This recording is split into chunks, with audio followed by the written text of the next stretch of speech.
이건 정말 충격적입니다. 한 나라가 감히 세계 최강 반도체 산업을 무너뜨리겠다고 선언했고 누구도 그 반격을 예상하지 못했습니다. 한국 반도체 산업은 3개월 안에 무너질 것이다. 누군가는 그렇게 확신했습니다.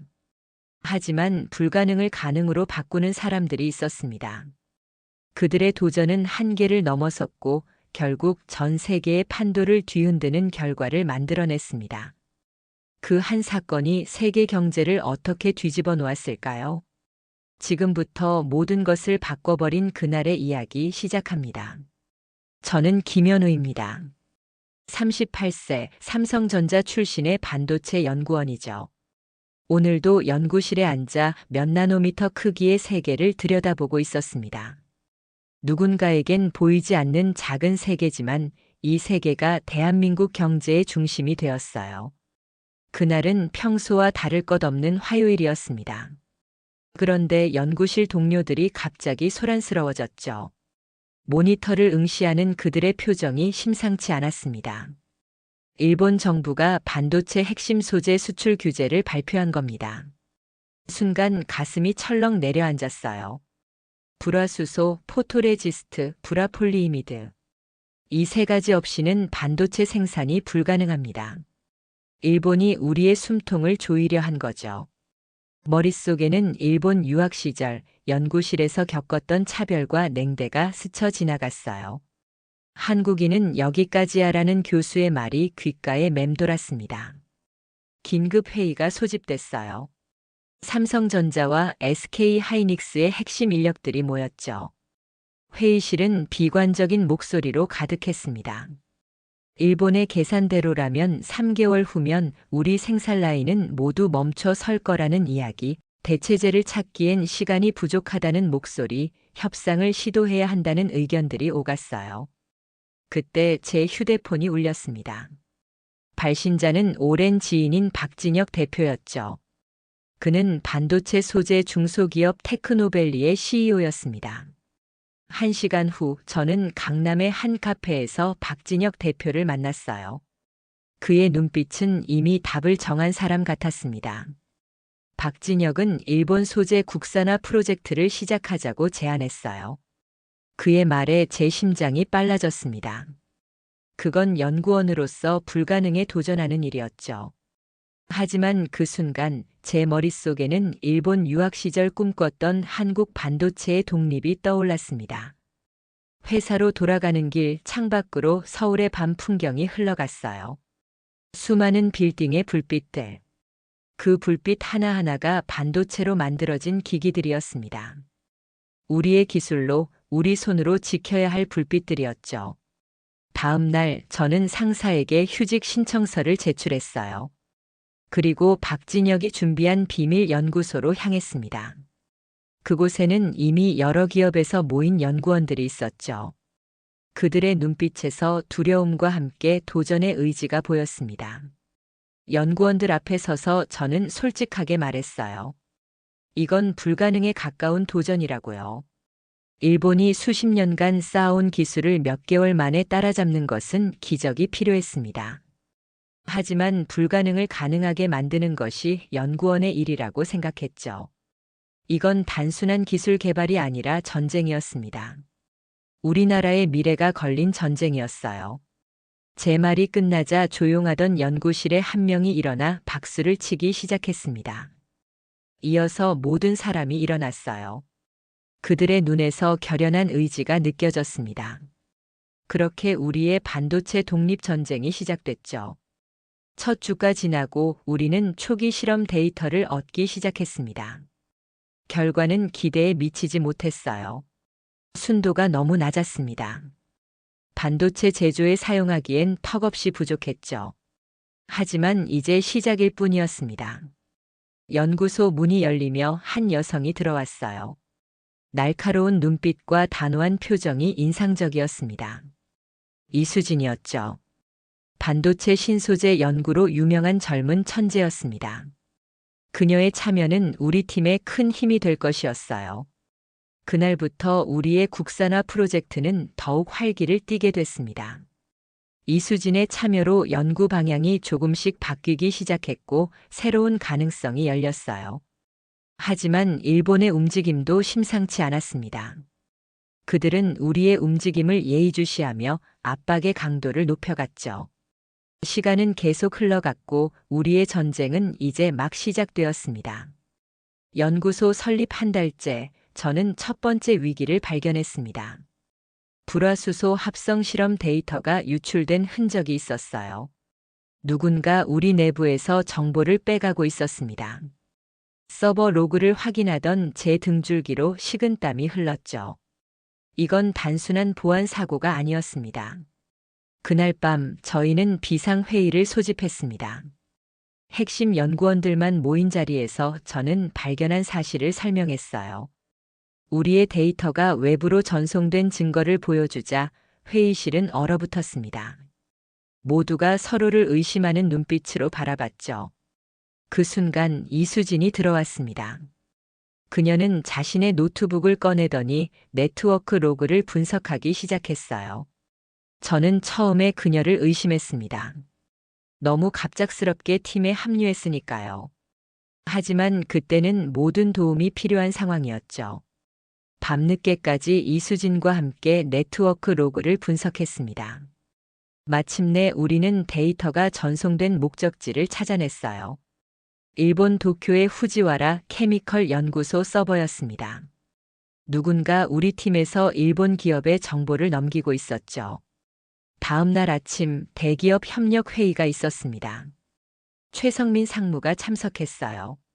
그는 국내 대기업의 임원으로 우리 프로젝트에 자금을 지원하는 기업들의 대표였습니다. 최성민은 회의 내내 우리 프로젝트의 한계를 지적했어요. 그의 말에 따르면 우리 수준으로는 일본을 이길 수 없고 차라리 일본과 협상하는 것이 현실적인 해결책이라는 것이었습니다. 이수진은 그에게 강하게 반박했어요. 최성민 상무님, 그럼 우린 영원히 일본의 기술 식민지로 살아야 한다는 말씀인가요? 회의가 끝난 후 저는 최성민이 회의 중에 몰래 휴대폰으로 무언가를 보내는 모습을 봤습니다. 그 모습이 너무 수상했죠.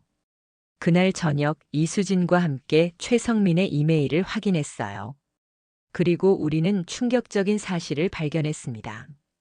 최성민이 일본 경제산업성의 나카무라 히로시에게 우리 연구 진행 상황을 상세히 보고하고 있었습니다. 한국 연구팀이 불화수소 합성에 진전을 보이고 있으나 아직 안정성 문제가 있음. 시간을 벌어주겠음. 이수진이 이메일 내용을 읽었어요. 분노가 치밀어 올랐습니다. 그는 우리의 배신자였죠. 우리 프로젝트를 방해하는 대가로 일본 기업의 한국 지사장 자리를 약속받고 있었습니다. 다음 날 연구소에서는 포토레지스트 실험 샘플이 파손된 채 발견됐어요. CCTV를 확인했지만 그 시간대 영상이 지워져 있었습니다. 하지만 청소 직원이 최성민이 늦게까지 연구실에 있었다는 증언을 해줬죠. 이것이 결정적 증거였습니다. 박진혁은 즉시 최성민을 프로젝트에서 제외시켰어요. 하지만 일본의 방해 공작은 계속됐습니다. 연구원들의 가족들에게 협박 전화가 걸려왔고 핵심 연구원들에게는 스카우트 제안이 들어왔어요. 일본은 우리 팀을 흔들기 위해 모든 수단을 동원하고 있었습니다. 그날 밤 저는 모든 연구원들을 소집했어요. 솔직하게 상황을 설명했습니다. 내부 배신자의 존재, 일본의 방해 공작, 우리가 직면한 위기까지. 힘들고 위험할 수 있으니 떠나고 싶은 사람은 떠나도 좋다고 했죠. 긴장된 침묵 후 한 연구원이 일어났습니다. 저는 남겠습니다. 이어서 모든 연구원이 남기로 결정했어요. 그들의 눈빛에서 결의를 읽을 수 있었습니다. 우리는 보안 시스템을 강화하고 팀을 재정비했어요. 이제 진짜 전쟁이 시작됐습니다. 일본과의 싸움, 그리고 어쩌면 우리 내부와의 싸움이기도 했죠. 하지만 우리는 물러설 수 없었습니다. 이 싸움은 단순히 기술의 싸움이 아니라 우리의 자존심, 우리나라의 미래가 걸린 싸움이었으니까요. 앞으로 더 힘들어질 겁니다. 제가 말했어요. 이수진은 미소를 지으며 대답했습니다. 알고 있어요. 하지만 우리가 이겨낼 수 있다고 믿습니다. 우리가 일본보다 앞설 방법 간단해요. 새로운 길을 만들면 돼요. 배신자 최성민이 제거된 후 우리 연구소는 새로운 단계로 접어들었습니다. 삼성, SK 그리고 여러 중소기업과 스타트업에서 온 연구원들이 하나의 목표를 향해 달려가기 시작했어요. 보안을 강화하고 연구 프로세스를 재정비했죠. 화이트보드에는 세 가지 핵심 과제가 적혀 있었습니다. 불화수소, 포토레지스트, 불화폴리이미드. 일본이 수출 규제한 이 소재들을 국산화하는 것이 우리의 최우선 목표였어요. 이건 단순한 연구가 아닌 한국 반도체 산업의 생존이 걸린 문제였습니다. 각 팀은 24시간 3교대로 연구를 진행했어요. 눈앞의 과제는 거대했죠. 일본이 수십 년간 쌓아온 기술을 몇 개월 만에 따라잡는 건 불가능에 가까웠습니다. 하지만 우리에겐 선택지가 없었어요. 반드시 해내야 했습니다. 첫 주는 기초 연구에 집중했어요. 저는 거의 연구실에서 살다시피 했죠. 간이 침대에서 몇 시간씩 눈을 붙이고 다시 실험에 복귀했습니다. 모든 연구원들도 비슷한 상황이었어요. 일주일이 지난 어느 날 불화수소 팀의 실험 데이터를 검토하며 좌절감을 느꼈습니다. 합성 과정에서 계속 문제가 발생했어요. 순도가 낮았고 안정성도 떨어졌죠. 일본이 공개한 특허만으로는 핵심 기술을 알아낼 수 없었습니다. 그들은 중요한 부분을 의도적으로 감추고 있었어요. 그때 이수진이 회의실로 들어왔습니다. 그녀는 태블릿을 꺼내 완전히 새로운 화학 구조식을 보여주었어요. 이것은 불화수소를 대체할 수 있는 새로운 화합물이었죠. 그녀가 2년 전부터 연구해온 물질로 기존의 불화수소보다 안정성이 높고 순도 조절이 쉬웠습니다. 연구원들 사이에서 술렁임이 일었어요. 이수진의 제안은 완전히 새로운 접근법이었죠. 기존의 불화수소를 대체할 새로운 화합물을 개발한다는 발상은 아무도 생각하지 못했던 것이었습니다. 저는 팀의 절반은 기존 합성법 개선에 집중하고 나머지는 이수진의 새로운 화합물 연구를 지원하기로 결정했어요. 결정을 내리자마자 연구실은 더욱 활기를 띠기 시작했죠. 이수진의 아이디어는 다른 팀에게도 영감을 주었습니다.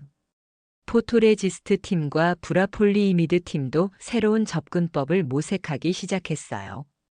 연구가 진행되면서 우리는 작은 문제에 직면했습니다. 최성민이 속한 대기업이 지원을 중단한 상태였어요. 하지만 박진혁 대표가 자신의 회사 자금을 모두 투입하겠다고 나섰죠. 그의 결단력은 모든 연구원들에게 큰 힘이 되었습니다. 연구 2달 차 이수진의 새로운 화합물 합성이 큰 진전을 보였어요. 안정성과 순도 모두 기대 이상이었죠. 이는 우리에게 큰 희망을 주었습니다. 그날 밤 전체 연구팀이 모여 중간 결과를 공유했어요. 우리는 일본의 기술을 그대로 따라가는 것이 아니라 우리만의 새로운 길을 만들어가고 있었죠. 이 과정에서 연구원들의 얼굴에 자신감이 넘쳤습니다. 처음 프로젝트를 시작했을 때의 불안과 두려움은 없어졌어요.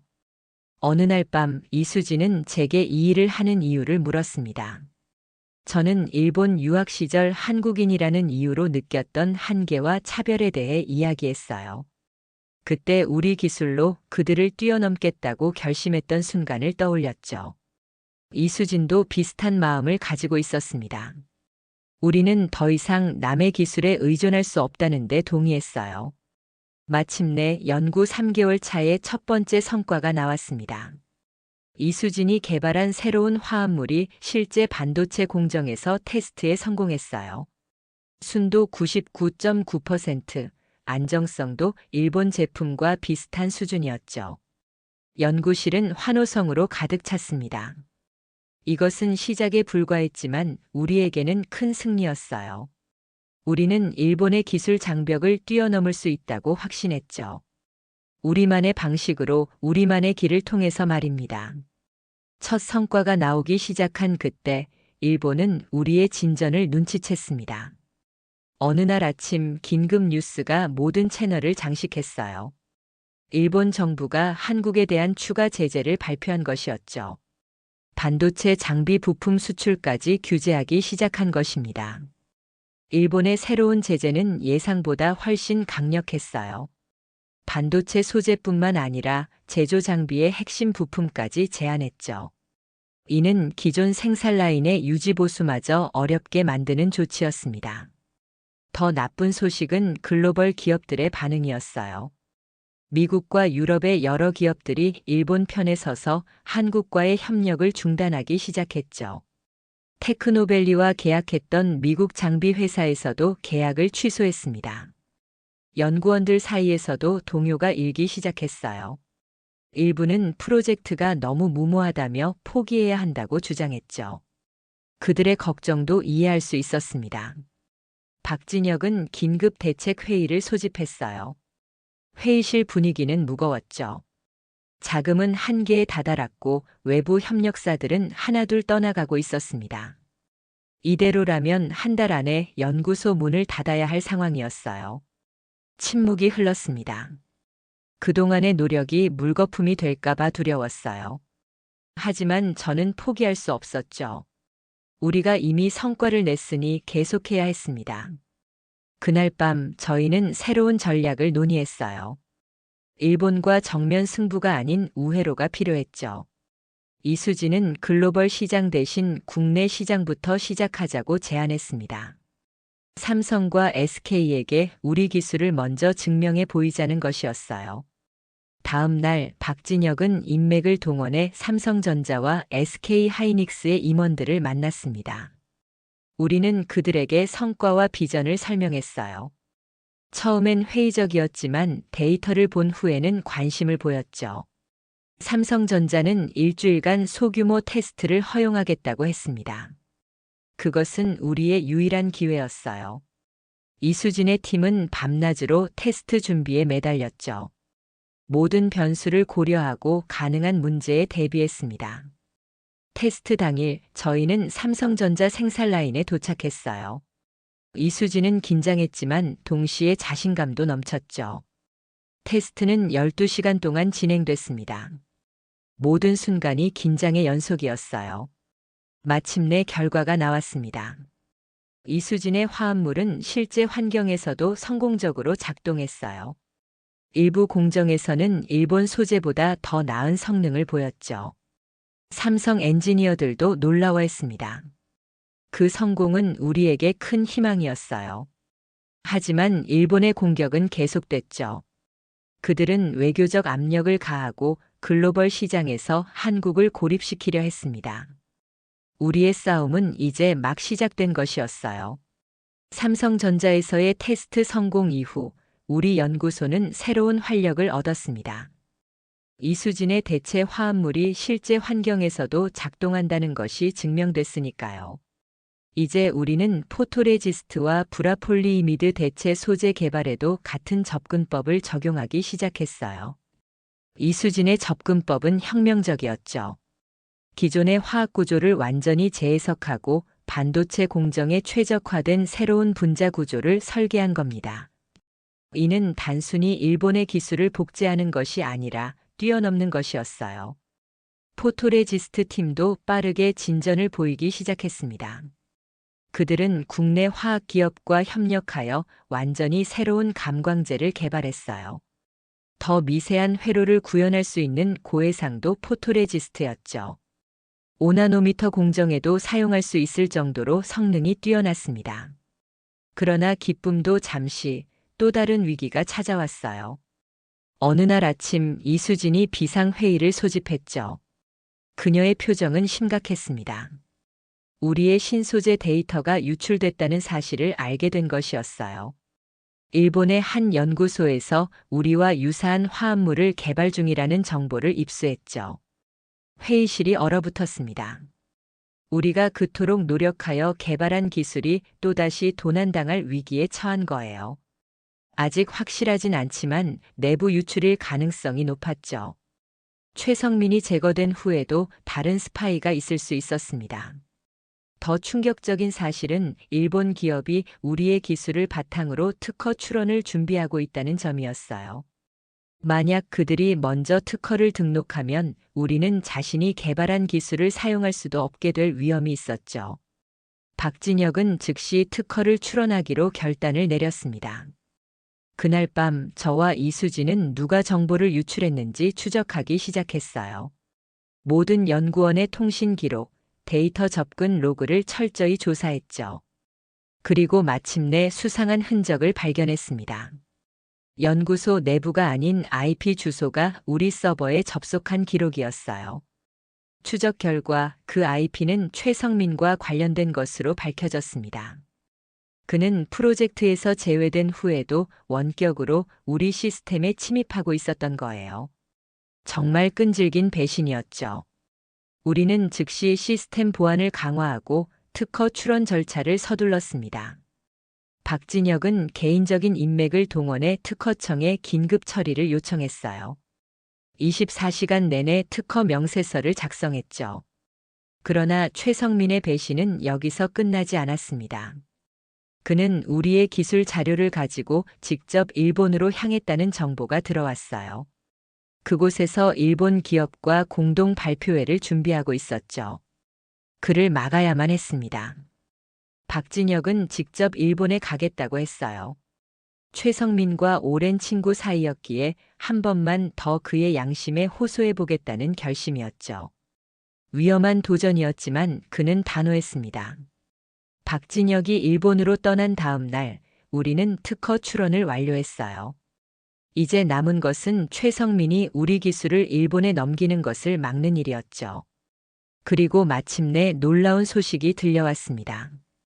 최성민이 일본 기업과의 발표회를 취소했다는 거예요. 더 놀라운 것은 그가 한국으로 돌아오고 있다는 사실이었습니다.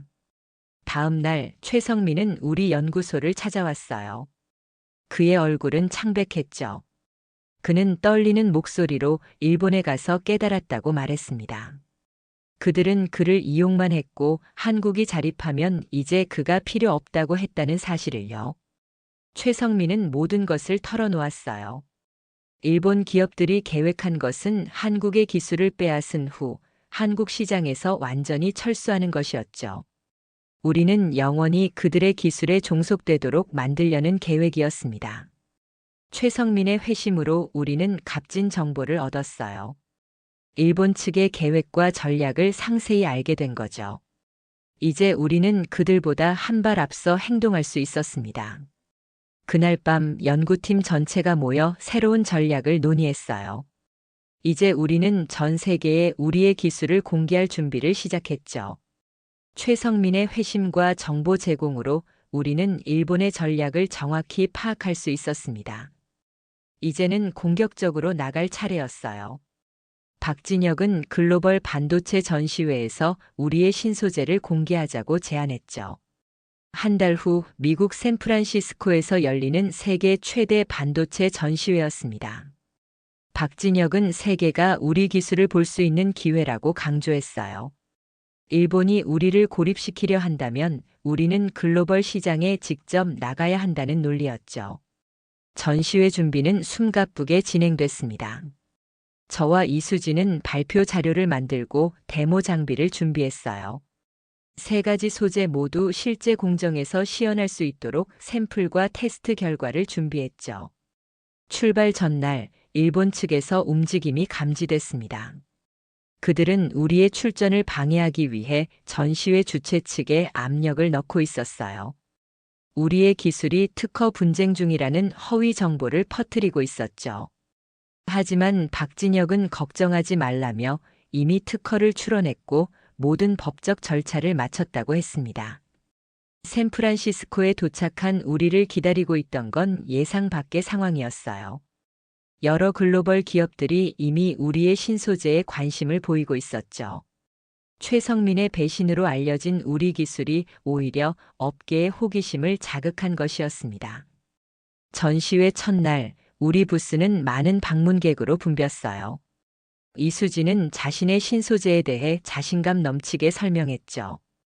이 소재는 일본 제품보다 순도가 높고 생산 비용은 30% 낮으며 성능이 더 우수하다는 점을 강조했습니다. 특히 인상적인 반응을 보인 것은 미국과 유럽의 반도체 기업들이었어요. 그들도 일본의 소재 독점에 불만을 가지고 있었죠. 우리의 기술은 그들에게 새로운 대안을 제시했습니다. 전시회 둘째 날 미국의 대형 반도체 장비 제조사 임원이 우리 부스를 방문했어요. 그는 우리 기술에 큰 관심을 보이며 자사 장비의 적용 가능성을 물었죠. 이수진의 설명에 그들은 기술 협력 의향서를 제안했습니다. 전시회가 진행될수록 더 많은 기업들이 우리에게 접근했어요.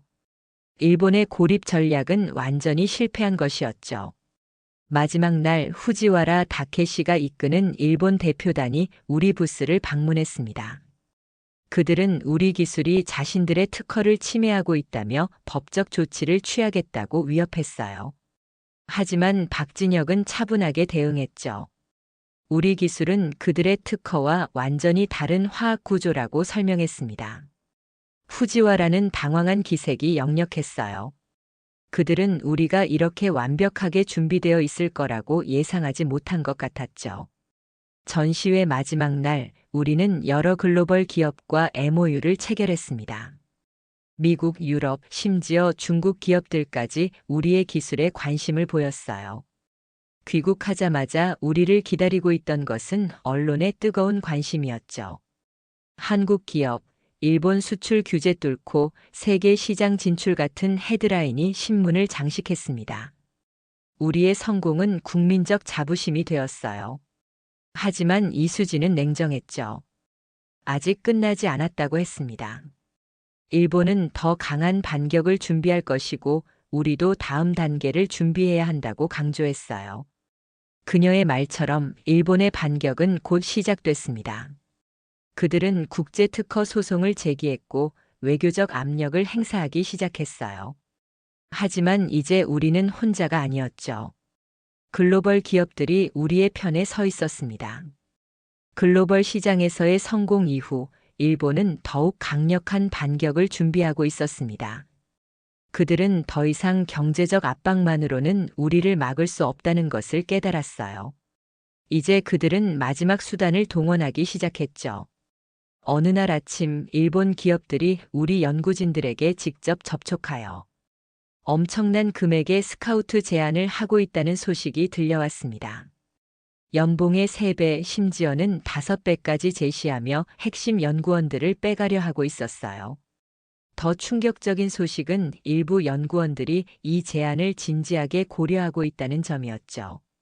저는 전체 연구원 미팅을 소집했습니다. 회의실에 모인 연구원들의 얼굴은 복잡한 감정으로 가득했어요. 저는 그들을 비난하지 않는다고 말했죠. 이건 각자가 결정할 문제였습니다. 이수진이 자리에서 일어났어요. 그녀는 우리가 단순한 기술이 아닌 국가의 기술 독립을 위해 싸우고 있다고 강조했죠. 일본이 우리 프로젝트를 무너뜨리기 위해 이러한 제안을 하고 있다는 점도 분명히 했습니다. 그녀의 말은 연구원들의 마음을 움직였어요. 한 연구원이 자리에서 일어나 자신에게 온 제안을 거절하겠다고 선언했고, 이어서 다른 연구원들도 비슷한 결정을 내렸죠. 우리는 살아남았지만 일본의 공격은 계속됐습니다. 이번에는 우리의 특허에 대한 국제 소송을 제기했어요. 그들은 우리가 자신들의 기술을 도용했다고 주장했죠. 이 소송은 우리 기술의 글로벌 확산을 막기 위한 시도였습니다. 법정 싸움은 험난했어요. 일본은 세계적인 특허 변호사들을 고용했고 막대한 자금을 투입했죠. 하지만 우리에게는 결정적인 증거가 있었습니다. 이수진의 초기 연구 노트와 최성민이 제공한 일본 측의 내부 문서들이었어요. 국제특허 법원에서의 최종 심리가 열렸습니다. 후지와라와 나카무라도 출석했어요. 그들의 얼굴에는 여전히 자신감이 넘쳤죠. 하지만 증거가 하나씩 제시될수록 그 자신감은 서서히 무너져갔습니다. 이수진이 증인석에 섰어요. 그녀는 자신의 연구 과정을 차분하게 설명했고 완전히 새로운 분자 구조를 어떻게 개발했는지 명확하게 보여주었죠. 이 화합물은 일본의 어떤 특허와도 구조적으로 달랐습니다. 판결은 우리의 완승이었어요. 법원은 우리의 특허가 유효하며 일본의 주장을 기각한다고 판결했죠. 이것은 단순한 법적 승리를 넘어서는 의미가 있었습니다. 세계가 한국의 기술력을 공식적으로 인정한 것이었어요. 하지만 일본은 마지막 수단을 준비하고 있었죠. 그들은 우리 연구진에 대한 개인적인 공격을 시작했습니다. 신문과 인터넷에 연구진의 과거 이력이나 사생활에 관한 악의적인 기사를 퍼뜨리기 시작했어요. 특히 이수진을 향한 공격이 심했습니다. 그녀의 일본 유학 시절 작은 실수를 과장하여 보도했죠. 저는 이수진에게 잠시 일선에서 물러나 휴식을 취하라고 제안했지만 그녀는 거절했어요. 도망칠 수 없다며 이것이 그들의 마지막 발악이라고 말했습니다. 그녀의 결단력은 모든 연구원들에게 영감을 주었어요. 우리는 더욱 단결했고 공격적인 개발을 이어갔죠. 특허 승소 이후 더 많은 글로벌 기업들이 우리와의 협력을 원했고 투자 제안도 쏟아졌습니다. 마침내 나카무라와 후지와라는 마지막 회담을 요청했어요. 그들은 더 이상 싸움을 지속할 수 없다는 것을 깨달은 것 같았죠. 우리는 서울의 한 호텔에서 그들을 만났습니다. 나카무라는 우리의 성취를 인정했고 상호 기술 협력을 제안했어요. 이번에는 대등한 파트너로서였죠. 일본과의 회담 이후 전 세계 반도체 시장의 판도가 바뀌기 시작했습니다. 우리의 신소재는 이제 글로벌 표준으로 자리 잡아가고 있었어요. 삼성전자와 SK하이닉스는 물론 인텔, TSMC와 같은 세계적인 기업들도 우리의 소재를 도입하기 시작했죠. 나카무라와 후지와라가 제안한 상호 기술 협력은 예상과 달리 진행되었습니다. 그들은 우리를 동등한 파트너로 대하는 듯 했지만 실제로는 여전히 주도권을 가지려 했어요. 박진혁은 그들의 제안을 정중히 거절했죠. 우리는 이미 독자적인 길을 걷고 있었고 일본의 도움 없이도 충분히 성공할 수 있었습니다. 반도체 소재 국산화 프로젝트가 시작된 지 1년이 지난 어느 날 저는 박진혁의 사무실에서 놀라운 소식을 들었어요. 우리 기술을 기반으로 설립된 합작회사의 주가가 폭등했고 시가총액이 5조 원을 넘어섰다는 소식이었죠. 현우 씨, 우리가 해냈습니다. 이제 우리는 일본을 넘어 세계 시장에서 선두주자가 되었어요. 박진혁의 얼굴에는 자부심이 가득했습니다. 우리의 성공은 단순한 기업의 성공을 넘어서는 의미가 있었어요. 한국의 반도체 산업 전체가 새로운 도약을 시작했죠. 일본의 수출 규제로 시작된 위기는 오히려 우리에게 기회가 되었습니다. 특히 이수진의 성취는 놀라웠어요. 그녀가 개발한 신소재는 반도체 성능을 획기적으로 향상시켰고 그녀는 세계적인 과학자로 인정받기 시작했죠. 세계 각국의 대학과 연구소에서 강연 요청이 쏟아졌습니다. 이건 모두 함께 이룬 성과예요. 이수진은 늘 겸손했습니다. 혼자서는 절대 할 수 없었던 일이죠. 우리의 성공이 알려지자 일본 내에서도 변화가 일어났어요. 후지와라의 회사 주가는 급락했고 나카무라는 경제 산업성에서 물러났죠. 일본 언론은 한국의 기술 발전을 무시한 자국 정부와 기업의 오만함을 비판하기 시작했습니다. 어느 날 나카무라로부터 이메일이 왔어요. 그 내용은 의외였습니다. 그는 자신의 판단 착오를 인정하고 개인적으로 사과의 뜻을 전했죠. 한국이 이렇게까지 해낼 줄은 몰랐다는 고백과 함께요. 그 무렵 우리 연구팀은 새로운 도전을 준비하고 있었습니다. 이제 단순히 일본을 넘어서는 것이 아니라 세계 최고의 기술을 개발하는 것이 목표였어요. 초고집적 반도체, 양자 컴퓨팅용 소재 등 미래 기술을 위한 연구가 시작되었죠. 우리 연구소는 빠르게 확장되었습니다. 세계 각국에서 온 우수한 인재들이 모여들었고 정부와 기업의 투자도 쏟아졌어요.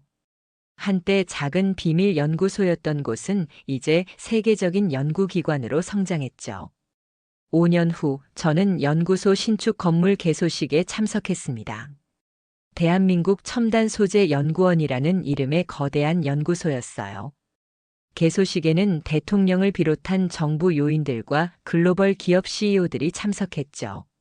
개소식 연설에서 박진혁은 우리의 여정을 회고했습니다. 5년 전 우리는 생존을 위해 싸웠어요. 하지만 지금은 세계를 선도하고 있죠. 이것이 바로 불가능을 가능으로 바꾸는 한국인의 저력입니다. 그날 저녁 저는 연구소 옥상에서 서울의 야경을 바라보았습니다. 빛나는 도시의 불빛들이 마치 반도체 회로처럼 보였어요. 이 모든 불빛 뒤에는 우리의 기술이 있다는 생각에 가슴이 뭉클했죠. 이수진이 옥상으로 올라왔습니다. 그녀는 이제 연구소의 공동 소장이 되어 있었어요. 무슨 생각을 그렇게 해요? 그녀가 물었습니다. 우리가 걸어온 길을 생각하고 있었어요. 불가능하다고 생각했던 일들이 현실이 되었죠. 이수진은 미소를 지었습니다. 이제 시작일 뿐이에요. 우리 앞에는 더 많은 도전이 기다리고 있죠. 다음 날 저는 연구소의 신입 연구원들을 위한 오리엔테이션에서 강연을 했습니다. 젊은 연구원들의 열정 넘치는 눈빛을 보며 저는 우리의 미래가 밝다고 확신했어요. 여러분, 우리는 불가능을 가능하게 만든 역사의 한 페이지를 썼습니다. 하지만 이건 끝이 아니라 새로운 시작이죠. 이제 우리가 새로운 시대를 열 차례입니다. 그렇게 우리의 여정은 계속되었습니다.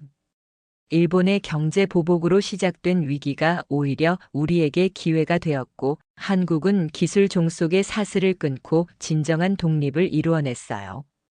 이것이 우리가 쓴 반도체 전쟁의 역사였습니다. 오늘 사연 어떻게 들으셨나요? 오늘 사연이 재미있으셨다면 구독, 좋아요, 알림 설정 부탁드리고요. 그럼 지금까지 사연을 읽어드리는 감동 사연이었습니다.